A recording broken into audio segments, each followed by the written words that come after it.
Ce podcast est proposé par Jinkyo, la communauté des talents de l'information. Retrouvez-nous sur jinkyo.com et échangeons sur Facebook et Twitter.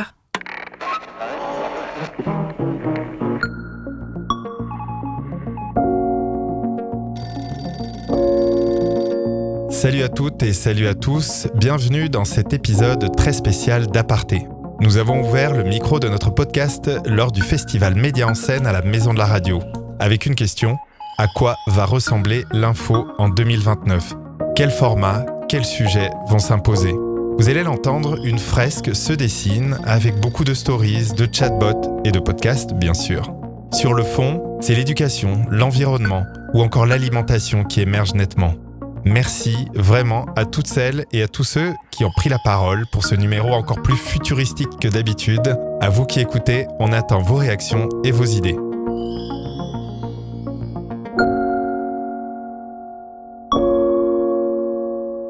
Alors bonjour, je m'appelle Florence Arnaud, je suis en Master 2 au CELSA en filière communication, médias et numérique. Je pense que la télé n'est pas morte, mais d'ici 25 ans, à mon avis, quand nos parents, ceux qui sont très fidèles, nos parents, je dis ceux qui ont 45 et plus, ceux qui sont très fidèles à la télé, qui est un média très fédérateur autour du direct, etc. Je pense que ça va tendre à disparaître avec justement notre génération, pas les millennials, parce que ça veut rien dire les millennials, mais je pense que le direct aura toujours une partie importante dans l'information, mais que les contenus comme les séries, etc., vont tous basculer sur des offres sur Internet. Netflix pourrait tout simplement avoir ses propres talk-shows. De toute façon, il y a toujours des documentaires mis en exclusivité, etc. Donc, comme cette plateforme maintenant est utilisée par un grand nombre de personnes, je pense que ça va encore plus évoluer. Et je pense qu'au fur et à mesure, les médias qu'on dit traditionnels vont basculer tous sur une offre à la demande. C'est mon avis, mais bon, quand on fait des études, etc., je pense qu'on a l'esprit assez ouvert pour contrer un petit peu les algorithmes aussi et faire nos propres recherches. Et oui, d'accord, en soi, nos goûts sont formatés par des plateformes qui calculent nos envies, nos désirs, etc. Mais je pense que si on est assez malin et assez curieux, on peut tenter de les déjouer et accéder à plus de contenu qui nous intéresse.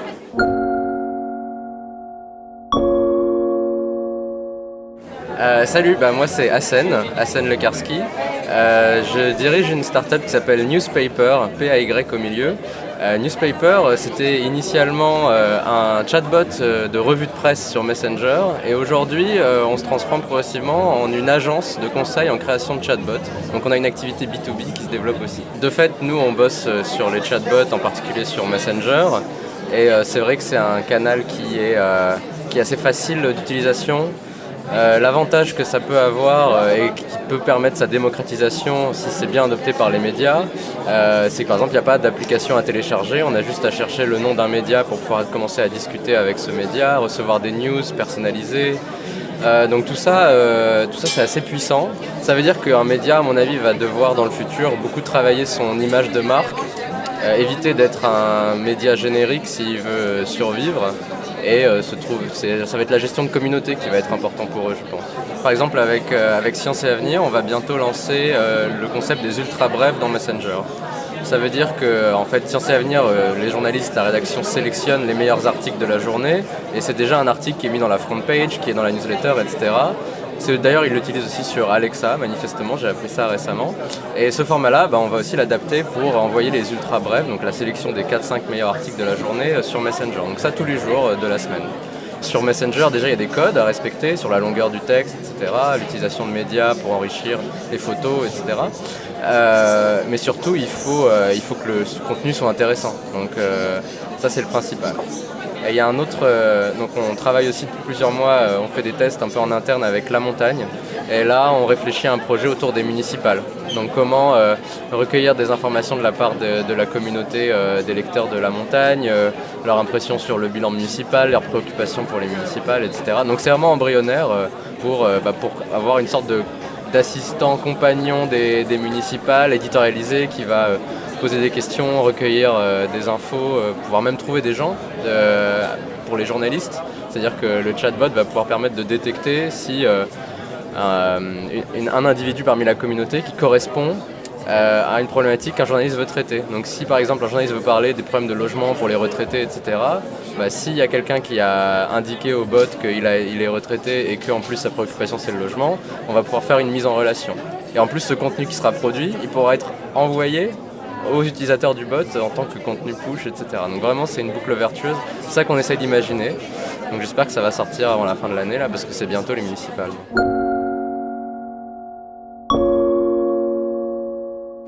Alors je m'appelle Lisa, je suis actuellement étudiante en journalisme, je prépare les écoles, je sors de la prépa Chance. Je pense que de toute façon là on est dans une génération qui est de plus en plus sur les écrans. Donc c'est vrai que la presse écrite à proprement parler, je pense que malheureusement comme tout le monde en a plus ou moins conscience, ça se perd. Et qu'il y a de plus en plus de nouveaux formats qui se développent, notamment sur les réseaux sociaux, avec Instagram, Twitter, Snapchat, avec les stories de certains médias, pour traiter sur des formats plus pour l'information. Donc je pense on va se tourner vers ça. Sur Instagram, maintenant je suis de plus en plus de médias, ce qui me permet de suivre l'actualité en photo. Ce que je trouve assez ludique, parce que finalement on est rapidement, on va dire, happé par l'information, forcément avec une photo bien faite, bien réalisée, et voilà. Je ne sais pas si c'est un sujet en soi, mais je suis pas mal intéressée par justement notre rapport aux écrans, donc avec tout ce qui est hyperconnectivité, etc. Donc ça serait peut-être un sujet que j'aimerais bien aborder, parce que je trouve qu'on n'en parle pas assez, alors que finalement ça nous touche tous, on est tous confrontés aux écrans, on est tous amenés, que ce soit dans notre vie privée ou au travail, à être en contact avec les écrans, et je pense qu'on ne parle pas assez de l'impact que ça peut avoir sur nos vies, et c'est un sujet que j'aimerais bien traiter, je pense, ce qui est un peu paradoxal, puisque je voudrais le traiter sur les réseaux sociaux qui mènent donc forcément aux écrans, mais voilà.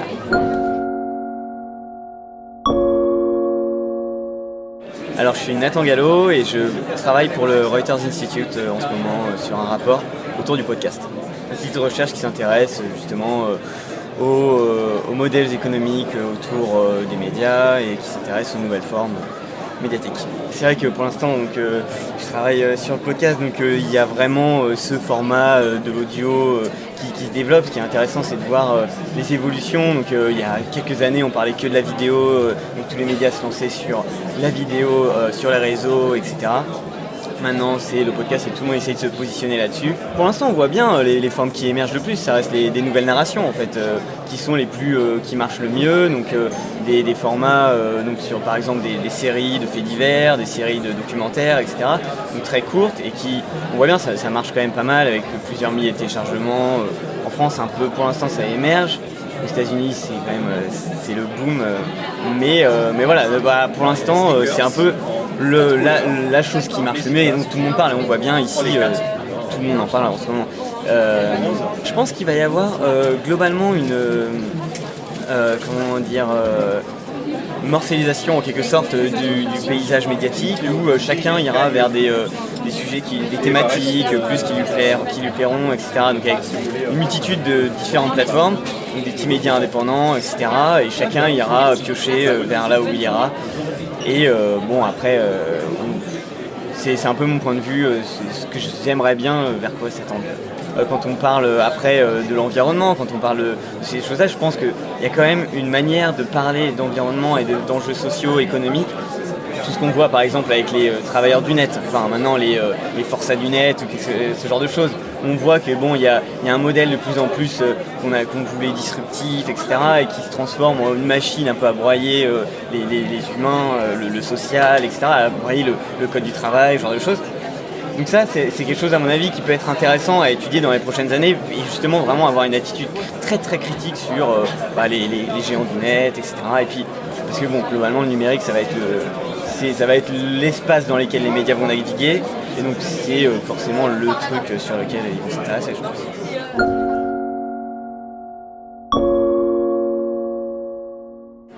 Bonjour, je m'appelle Delphin, j'ai 25 ans et je suis designer de produits numériques. Donc je fais des applications et des sites web surtout en travaillant sur des sites avec beaucoup de contenu, donc que ce soit des médias ou autre. Sur les formats, je trouve que ce qui est intéressant, il y a la vidéo qui explose depuis quelques années, donc ça c'est intéressant, mais je trouve que ce qui est assez intéressant c'est le format des stories.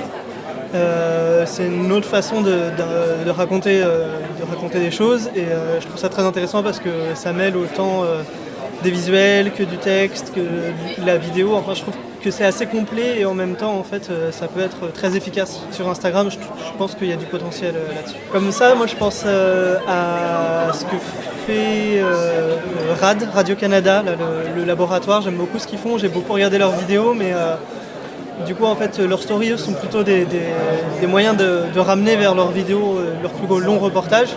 Mais je trouve que, après, visuellement, parce que je suis designer, je trouve ça très, très intéressant. C'est très bien travaillé. Et il y a aussi, je pense que ça en fait partie, c'est l'incarnation. On voit beaucoup les journalistes qui sont dedans et on s'identifie un peu à eux. Je sais pas. Là, il y a une grande tendance depuis l'année dernière, c'est l'écologie, bien sûr. Beaucoup de monde en parle. Moi, je trouve que c'est intéressant d'en parler. Mais plutôt moins sur l'aspect scientifique, que je pense que là il y a quand même un consensus sur le fait qu'il y a un dérèglement climatique important, mais plutôt sur comment les gens se l'approprient et comment ils veulent changer la façon de vivre en société pour vivre avec ce changement climatique. Voilà, plus sur ces personnes-là, moi je pense que c'est le plus important.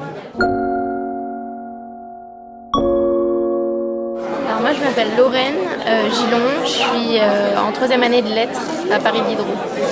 Alors le sujet que j'aimerais voir plus dans les médias c'est l'éducation et les éducations alternatives. Parce que l'éducation on est trop bloqué sur une forme d'éducation qui a des limites en fait, alors que si on dépassait ces limites, on donnerait beaucoup plus aux enfants, aux étudiants, parce qu'on est trop bloqué par rapport à d'autres pays comme la Suède ou ce genre de choses. Et au niveau de comment je vois l'info dans 10 ans, peut-être sous forme de story. Alors moi j'aime pas trop les stories, mais je sais qu'il y a beaucoup de plateformes qui mettent en place plein de stories, donc je pense qu'au niveau des stories ça va beaucoup se mettre en place. Même les journaux, je pense qu'ils pourraient faire des stories. Ça se trouve ils en font déjà, moi je sais pas. Et au niveau du plus long terme, du coup pas en résumé, les podcasts, il y en a qui peuvent durer quand même 30 minutes. Moi je trouve que c'est un format qui marche parce qu'on peut l'écouter partout. Alors que la presse écrite par exemple, c'est compliqué de lire quand on est dans les transports ou quoi que ce soit. Donc tout ce qui est visuel et audio. Mais je pense qu'on va perdre le côté visuel rédactionnel, mais qu'on va pouvoir du coup le gagner en audio.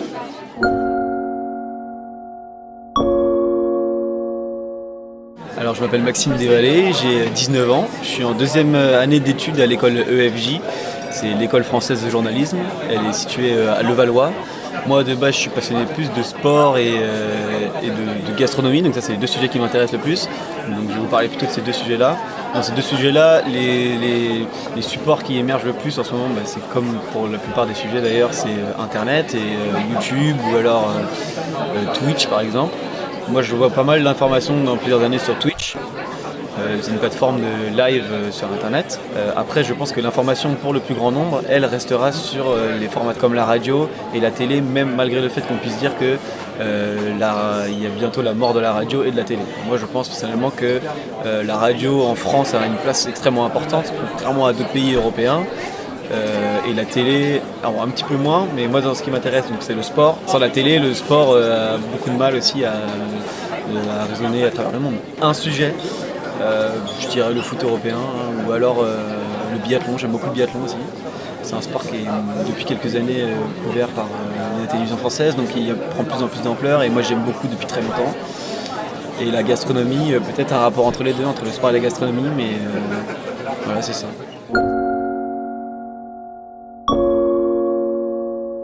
m'appelle Inès Tétu, je suis en première année de BTS Communication. J'aimerais travailler dans l'événementiel plus tard. Quel format? Je pense que la télé, il y en aura de moins en moins. Je pense que les réseaux sociaux, ça va se développer, sauf que je pense que nous, les jeunes, on est en manque d'informations et qu'il faudrait développer plus ça, parce que c'est important, on manque de culture, je pense, clairement. Instagram, non, c'est plus des photos. Non, moi je pense que Twitter, c'est vraiment genre de l'instantané, du tout de suite, du maintenant. Alors moi je suis Sana, donc j'ai un média, un webzine qui s'appelle 33 carats. Donc il traite de l'impact de la culture hip-hop sur la société. Donc je mets en valeur donc toutes les personnes qui ont été influencées par cette culture dans leurs projets, que ce soit dans l'entrepreneuriat ou dans leur passion ou autre. J'avais fait une thèse l'année dernière justement sur l'émergence, les modèles économiques des médias et on se rend compte que c'est de plus en plus, on cherche à atteindre des niches en fait, plus que le grand public. Donc c'est moins des médias de masse et c'est plutôt des médias destinés soit à des communautés ou soit à des personnes qui partagent le même intérêt. Donc moi je pense que les médias vont évoluer vers l'audio aussi, donc les podcasts en l'occurrence et la vidéo, il faut éviter, les gens lisent de moins en moins. Pour moi je suis triste que ça soit le cas, mais il faut développer de plus en plus la vidéo et les formats interactifs. On utiliserait vraiment le côté où on peut tout de suite communiquer avec son public et que les lecteurs ou les followers participent activement aussi à la création du média.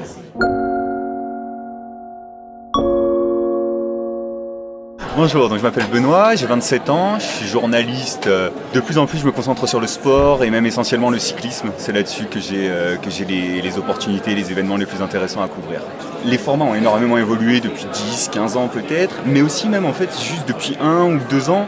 Aujourd'hui, j'ai l'impression que les formats évoluent énormément, peut-être parce qu'on est en train petit à petit de s'approprier les outils et aussi simplement parce qu'on est avec des outils plus plastiques, plus faciles à modifier avec le numérique.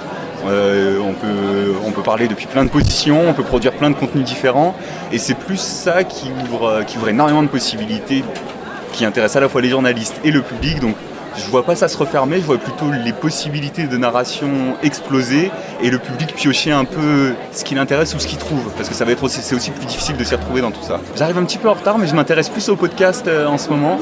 Le fait simplement, par rapport à mon mode de vie, d'être plus exposé à des moments où je peux facilement me mettre le casque sur les oreilles, écouter une demi-heure, 45 minutes et consommer comme ça.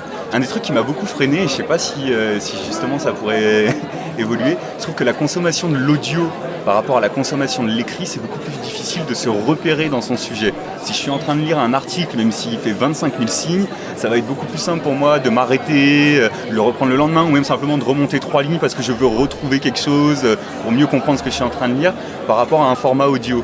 Donc je me demande s'il y a peut-être des choses qui peuvent se développer là-dessus pour faciliter l'accès à la consommation de l'audio. Bonjour, je m'appelle Axel, j'ai 29 ans et je suis actuellement journaliste pigiste pour France 24. Je pense que d'ici 2029, la scission entre les médias papier et numérique sera encore plus forte. Il y aura surtout une scission générationnelle entre tous ceux qui sont nés entre guillemets avec l'ère pré-internet, qui étaient très habitués au format régulier comme le journal de 20h, la presse quotidienne, la parution, et ceux qui sont nés avec l'explosion de l'information, qui connaissent l'information gratuite, qui connaissent l'information en ligne et numérique. Et d'ici 2029, je pense qu'il y aura vraiment ce fossé-là. Et je pense que c'est là que tout se fera en fait. Je pense que d'ici dans quelques années, on ne se posera même plus la question de qui produit l'information, mais juste de la lire et de la percevoir en fait. Et de savoir qu'elle a été produite par tel ou tel média, c'est plus ce qui importe. Ce qui va compter, c'est l'information d'elle-même. Après qu'elle soit fiable ou pas, mais je pense qu'on quitte de plus en plus les grandes chapelles de l'information pour se diriger vers quelque chose de plus éclaté, de l'information avant tout. Après qui l'a produit, comment elle l'a produit, ça sera encore une autre définition. Je m'appelle Tatiana, je suis étudiante en journalisme à Sciences Po, j'ai 20 ans. Alors moi je pense d'abord au chatbot, quelque chose qui serait beaucoup plus interactif, qui impliquerait plus le lecteur ou l'auditeur ou n'importe qui serait beaucoup moins passif en fait par rapport à l'information, qui l'absorberait moins et serait plus actif. Pour essayer effectivement d'avoir un peu plus d'impact dans l'audience, essayer de comprendre quels aspects de l'article intéressent le plus et dialoguer vraiment avec le lectorat. Je vois aussi un format un peu plus dynamique, des formats plus courts aussi peut-être, plus explicatifs et plus de décryptage aussi. Je me spécialiserai plus sur le domaine de l'énergie parce que je pense que c'est un secteur qui va aussi être amené à évoluer pas mal. Moi je privilégierais le format enquête. J'ai plus une sensibilité pour l'écrit, mais je sais que ça va peut-être pas aussi bien marcher qu'aujourd'hui, donc je vais peut-être être amenée à me reconvertir dans la vidéo ou le son.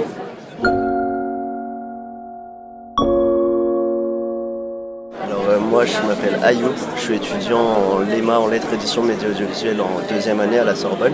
C'est déjà venu avec la radio je pense, mais les formats podcast, par exemple je sais qu'Arte, je regardais un format podcast d'Arte, c'était une journaliste qui avait fait un documentaire seulement en son, elle allait voir ses anciens élèves. En fait c'était pas une journaliste, c'était une professeure du coup qui est devenue journaliste et qui allait voir ses anciens élèves et qui allait les interviewer un par un. Il y avait un épisode pour chaque élève et c'était très, très enrichissant. Mais du coup, j'ai l'impression, je me suis mis à écouter ça du coup justement grâce à Internet parce que c'est enregistré. D'école en France, je pense que c'est un sujet qu'on doit traiter dans le futur et qui est impératif. Le sujet auquel je m'intéresserais le plus dans les médias, en plus de l'école, ce serait l'alimentation. Comment faire en sorte que les gens s'alimentent mieux.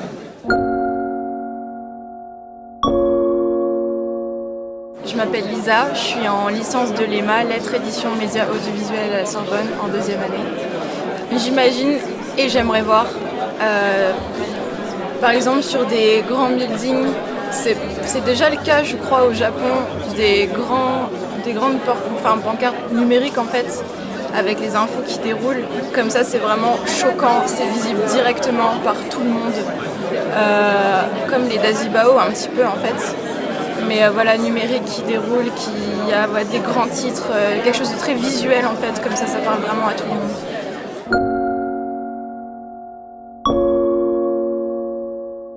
Alors, je m'appelle Cécile Raveau. Je suis journaliste embarquée pour présenter toutes les innovations vertes, les initiatives environnementales qui sont faites un peu partout en France et voire même en Europe. C'est un peu mon combat. J'essaye de vulgariser beaucoup de termes qui sont dans l'économie collaborative et l'économie circulaire, qui sont deux sujets très importants et qui vont dans le sens des enjeux climatiques. L'idée, c'est de révéler toutes ces initiatives et de communiquer dessus sous forme vidéo, édito. Et demain, je pense que les médias, du moins dans l'environnement, on sera beaucoup plus pédagogiques pour apprendre aux gens à faire des choses par eux-mêmes. Je pense qu'il y a énormément de choses qui vont jouer sur les réseaux sociaux, notamment, je pense beaucoup aux influenceurs, Instagram, via les stories en fait. C'est ce qui prend le plus de temps, c'est ce qui est plus difficile à construire, raconter des stories qui sont vraiment fluides. Mais je crois beaucoup en ces médias, du moins les jeunes aujourd'hui, c'est vraiment ce qu'ils suivent. Voilà, on avance à petits pas. Enfin moi en tout cas, j'explore à petits pas. Aparté est un podcast produit par Jinkyo. Il est animé par Élise Colette et Jean-Baptiste Diebold. Notre expert du son et de la réalisation, c'est Raphaël Belon. La communication et les réseaux sociaux d'Aparté sont animés par Laurie Lejeune. Le design graphique a été imaginé par Benjamin Leble et la musique composée par Boris Leble. Vous pouvez retrouver Aparté sur Instagram, en 2 mots, comme en latin, A, plus loin, Parté. Plus loin, podcast. Comme en anglais. Non, comme en latin. Bon, bref, c'est un balado francophone Aparté Podcast. Posez-nous vos questions, suggérez-nous de nouveaux invités, envoyez-nous des étoiles et des commentaires. Et si vous n'aimez pas Instagram, vous pouvez aussi nous contacter sur Twitter. Elisco, ELIZCO. XJBDX. Merci pour votre fidélité.